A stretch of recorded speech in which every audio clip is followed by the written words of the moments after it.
ভোরবেলা থেকেই বৃষ্টি, মানে বাতাস শুরু হয়েছে, এত ঘুমটা ভেঙে দেখি ভীষণ ঝড় শুরু হয়েছে। আর ওই যে শুনেছিলাম শক্তি নাকি আসছে, তবে মনে হয় এসেই পড়লো। আর এই রকম একটা বৃষ্টি মধুর দিনে এরকম একটা খিচুড়ি খেলে কী যে ভালো লাগবে, তাই তো আমি কোনো কথা নেই একদম খিচুড়ি রান্নার জন্য প্রস্তুতি নিয়ে নিলাম। দু রকমের ডাল ভিজিয়ে দিলাম, মুগ ডালটা অবশ্য আমি একটু ভেজে নিয়েছি। ভিজিয়ে দিয়ে একটু জিরা ফাঁকি ছিল না, জিরার সাথে গোলমরিচ দিয়ে ভেজে একদম ব্ল্যান্ড করে নিয়েছি। আর ওই যে পেঁয়াজ লাল করে নিচ্ছি।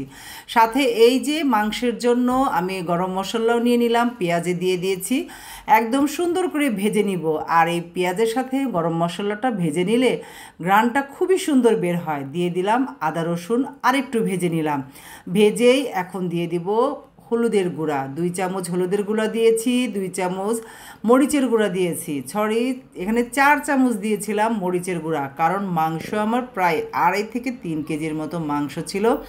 সবটা মাংসই বসিয়ে দিব, কারণ এই মাংসটা একসাথে ভুনা করলে একটু উঠিয়ে রাখবো আর বাকিটা দিয়ে খিচুড়ি রান্না করব। আর এই যে মাংসটা আমি কি করেছি, মাংসটা আমার ফ্রিজের মাংস ছিল, আর এই মাংসটাকে আমি একটু গরম পানি দিয়ে ফুটিয়ে নিয়েছি যাতে চর্বি এটার গায়ে না থাকে। আর এই যে দিয়ে দিলাম অনেকটা দইটা বের করতে আমার একটু মনে ছিল না, ডিপে ছিল, সেটাও দিয়ে দিলাম একেবারে সাথেই। আর অনেকগুলো কাঁচামরিচ দিয়ে দিলাম। এখন শুধু কষিয়ে নিব, একদম অল্প অল্প পানি দিব আর কষাবো।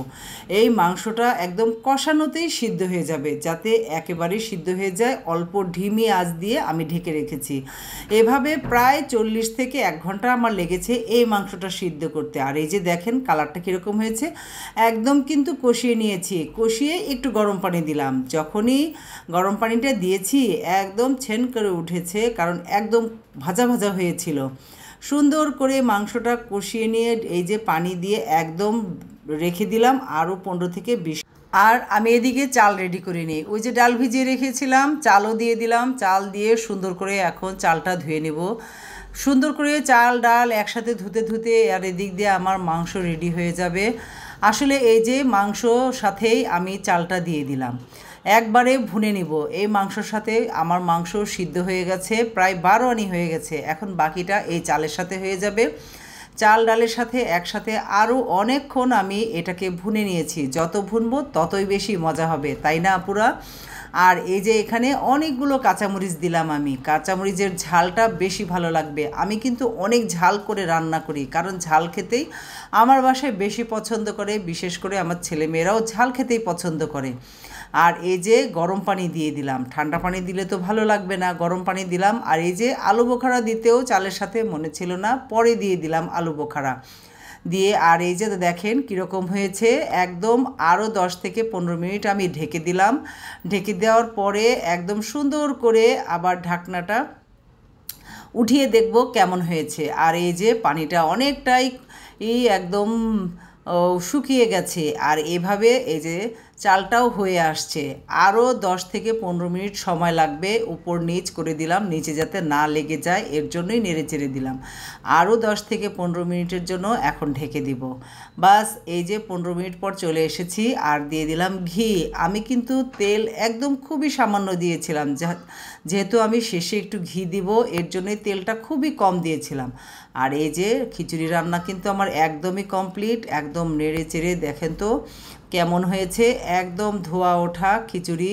এটার সাথে বেগুন ভাজলে ভালো হতো, কিন্তু আমার আর সেই তর সইছে না কিভাবে এই রান্নাটা শেষ হবে। আর খাওয়া শুরু করে দিব। আর এই যে দেখেন একদম পারফেক্ট, মাংসটাও গুলে নরম হয়ে গেছে, আর খিচুড়িটাও একদম চালগুলো পারফেক্ট সুন্দর হয়েছে।